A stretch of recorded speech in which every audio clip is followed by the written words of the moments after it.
For many working Australians, a potential $1 million mistake is happening deep within their superannuation. Default account settings that were set up by an employer 5-10 years ago could be costing you a significant portion of your retirement nest egg. With employer contributions now at a mandatory 12% minimum, these mistakes are going to be more costly than ever since the introduction of superannuation from the 1990s. Now, the good news is that actually tackling these problems head on is very straightforward. Now, this isn't about financial planning or stock picking. It's about understanding a few simple choices that you can make right now that will inevitably change your financial future. And please remember, this video contains general information only, so consider that before making any type of decisions. So this is the one that I like to call the multi-account mess. Once you start a new job that you get a default superannuation fund, over time you could have 2, 3, 4 investment options, superannuation funds all charging you a fee. By you consolidating all of those funds into one, not only does the compounding affect the balance much more, but at the same time as well, the fee structures aren't divided by 4 anymore. This is one of the simplest things that you can do right now, and it's very straightforward. All you have to do is go onto your myGov. If your ATO is linked, you'll be able to find all your superannuation funds, and it's as simple as clicking a button these days. The platform typically allows you to be able to consolidate everything into the one fund, turning all these multiple charging accounts into one consolidated asset. The next point is not about your superannuation fund, but the investments inside that fund. By default, when you set up a superannuation fund, you will have a default investment option, whether it's a balanced investment or something that's more related to your date of birth. Now, having this option already done for you might feel safe, but the problem is, depending on your specific appetite to risk and your certain goals, that might not be the best option for yourself. So out of all the levers that you can pull, time is the greatest asset. So this actually allows you to pick and choose different investment options depending on your goals and your tolerance to risk and when you're actually looking to access these funds. Generally, you're able to withstand these market volatilities and usually on average get a higher rate of return for the exposure that you are taking in these investments. What I'll do is I'll actually show you an example of the biggest superannuation fund, Australian Super, to compare their balanced default option to, let's say, a bit more of an aggressive investment option that they have inside their fund. All right, guys, so this is the example, and please note this isn't financial advice. This is just general information that you can find on the website. It doesn't take into account any of your specific goals, objectives, tolerance to risk, timeframes, anything like that. So please consult a licensed financial advisor before you do anything, okay?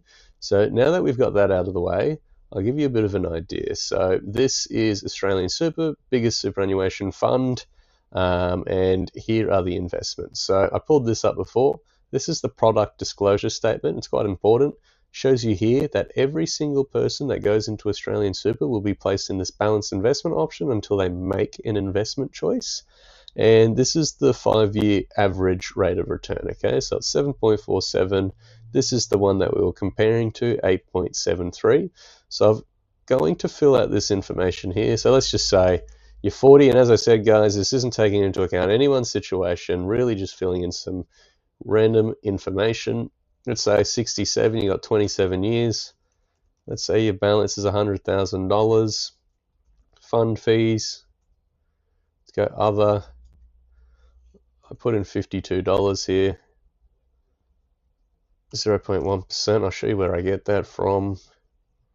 It's just the fees and costs here. So you can see this balanced investment option, $1 per week, plus that 0.1. So these investment fees are going to change, and that's why this is just factual information. We don't even take that into account, but we'll put in as much as we can. So what was the return? 7.47.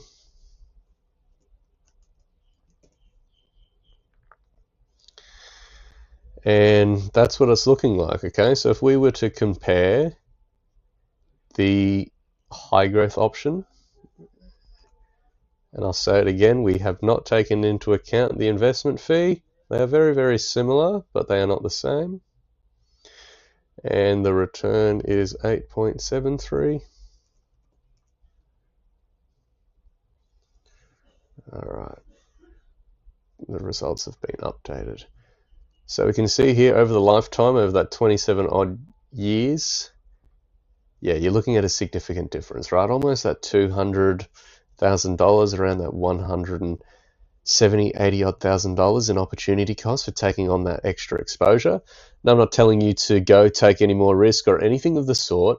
I just wanted to give you an example as to what risk reward actually is relevant to timeframes and the actual options that you have already sitting in your superannuation fund. So the third one is accelerating your growth through salary sacrificing. Employer contributions alone may not get you to your retirement goals. While your employer has a minimum mandatory contribution of 12%, you can also add your own money on top of that. A common way people do this is salary sacrificing a pre-tax component of their income into their superannuation fund. A superannuation is taxed at 15%. People that are making over $45,000 in annual income get a significant tax advantage, at the same time compounding their superannuation for long-term growth. Now, there are specific limits to how much you can put in, taking into account your super contributions from your employer, as well as salary sacrifice. It is capped at $30,000 as of the 25-26 financial year. However, there is a sneaky rule called the bring forward rule that actually allows you to bring forward 5 years of unused concessional contributions